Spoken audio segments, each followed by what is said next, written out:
reçu une dick pic, je me souviens très bien, le mec il m'a envoyé un message, il m'a fait salut, ça va? Et j'aurais répondu ouais, et toi? Et il m'a répondu ouais, dick pic, merci. Il a pris sa bite pour une virgule. Alors, et là je lui ai dit désolé, je suis hétéro, je suis pas intéressé. Il m'a répondu pas de problème, point d'exclamation. C'était pas un point d'exclamation. C'est que j'ai pas l'habitude, vous savez, de recevoir des photos de dick pic, vous savez. Et du coup, j'ai commencé à être curieux. Vous savez, c'est là que j'ai commencé à regarder la photo et j'ai commencé à m'intéresser aux choses. Ouais, curiosité malsaine, c'est comme ça. Et c'est fou le nombre d'informations qu'on peut avoir juste en recevant une dick pic. Vous savez, par exemple, tu peux savoir la couleur de ses cheveux grâce à la couleur de ses poils. C'est ça qui tire. Il a une bite rousse. Il a une bite rousse. Donc ouais, tu peux connaître la couleur de ses cheveux grâce à la couleur de ses poils. Tu peux connaître s'il vote à droite ou à gauche en fonction de l'orientation, de son zizi. Tu peux connaître son âge en fonction de la distance qui sépare ses testicules de ses genoux. Ou du nombre de plis, c'est comme les arbres, là, vraiment. Et j'ai commencé à la regarder, tu sais, en détail, sauf que le problème c'est qu'il y avait deux éléments que j'avais pas pris en compte. Le premier élément, c'est que j'étais dans le train. Et le deuxième élément, c'est qu'il y avait un petit vieux à côté de moi. Et à un moment, je tourne la tête et je vois le petit vieux en train de me fixer comme ça. Moi, j'ai paniqué, je savais pas quoi faire. La première réaction que j'ai eue, c'est pas la mienne.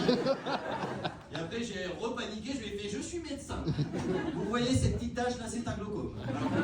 Pour ceux qui ne connaissent pas un glaucome, c'est un problème à l'œil. N'a pas d'œil. J'ai aussi envoyé une dick pic.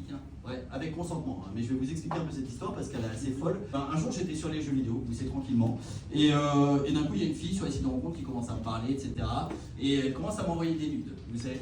Elle m'envoie par exemple des points virgules, ou des virgules pour les hommes qui n'ont jamais trouvé le point. D'accord, si vous voulez. Au bout d'un moment elle m'envoie à toi. La première chose que j'ai fait, c'est j'ai envoyé la dick pic du mec qui m'a... La boucle est bouclée, vous savez. Sauf que là, la personne, elle m'a répondu non, mais c'est pas la tienne. C'est que j'avais oublié que la bite était noire et que oui, j'étais blanc. Ça ne fonctionnait pas, vous savez. Pour ça, elle a envoyé une photo. Et elle a commencé à me faire non, mais c'est toujours pas la tienne, je te crois pas. Fais-moi une photo de toi en train de faire ça devant le miroir avec la bite à l'air. Je me mets devant le miroir, je fais ça comme ça et je fais ça comme ça, d'accord? Si tu retournais la photo, ça faisait la tour Eiffel, d'accord? Je voyais ça en message éphémère, vous savez pourquoi qu'elle le reçoive très longtemps. Et d'un coup, je reçois toutes les photos que je viens d'envoyer. La personne m'envoie, non, soit tu m'envoies 10 000 €, soit je l'envoie à tout le monde. C'était un chantage, vous savez, et là, moi je me suis posé deux questions. Déjà, 10 000 €, ça vaut pas le coup, parce que ça fait 1 000 € le centimètre, ça fait quand même très cher, la photo. La deuxième partie, c'est sinon je l'envoie à tout le monde. Et moi, j'ai besoin de faire de la publicité pour mon spectacle en ce moment. C'est très dur, vous savez, de trouver des gens qui te font de la pub. Vous voyez une photo de ma bite, mais avec un QR code, avec mon spectacle. Comme ça. C'est vrai que j'ai commencé à paniquer, vous savez, j'ai commencé à paniquer au début en me disant putain, merde, tout le monde va le recevoir, mes collègues de boulot vont le recevoir, mes amis vont le recevoir, ma famille va le recevoir.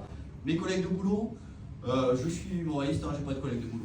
Donc déjà, pas de problème. Mes amis, ils ont tous vu ma bite parce que de toute façon, à chaque fois qu'on est bourré, ils discourent après dans la rue. Donc voilà. Ouais, je suis pas le seul, monsieur, je vois pas de problème. Et après ma famille, je me suis dit, je vais quand même les prévenir. Vous savez, je vais quand même les prévenir pour qu'ils soient au courant, vous savez. Donc je commence à dire ça à ma mère. Elle a dit, de toute façon, je l'ai déjà vu quand elle était tout petite, je suis pas sûr qu'elle ait bien grandi. D'accord. Après, je l'ai envoyé à ma soeur. Elle m'a dit, heureusement que tu m'as prévenu, j'aurais pu croire que tu étais en train de me draguer. Ouais, je vous ai pas dit, mais je viens du Nord. Donc voilà. Et après, je me suis dit, putain, ma grand-mère, elle va recevoir ça. Et en même temps, ma grand-mère, quand je suis à 1 mètre d'elle, elle me reconnaît pas.